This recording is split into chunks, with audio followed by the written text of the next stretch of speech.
What's the best way to feel a jig strike underwater? Imagine feeling the subtle tap of a fish as it bites your jig without even seeing it. That's the goal for any angler using jigging techniques. To do this well, you need to focus on your line and how it reacts underwater.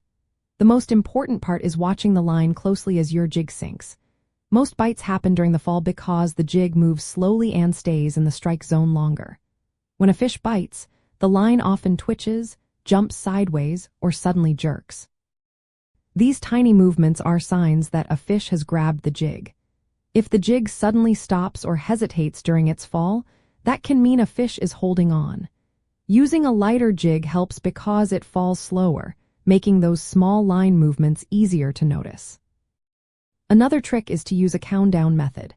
Count how long it takes for the jig to reach the bottom after you cast it out.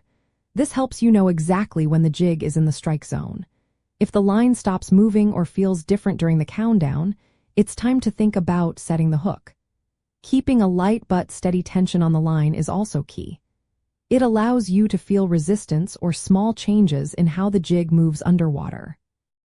Using sensitive lines like fluorocarbon or braided lines helps because they transmit vibrations better, making bites easier to detect.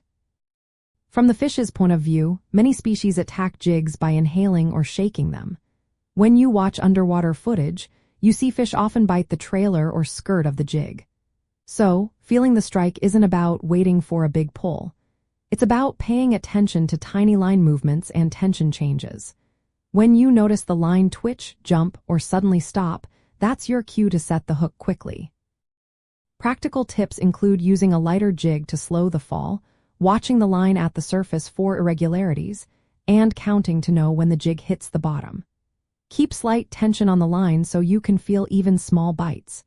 Be ready to react immediately when the line moves unexpectedly or stops. Combining these methods makes it easier to feel when a fish bites your jig underwater. It boosts your chances of hooking up and catching more fish.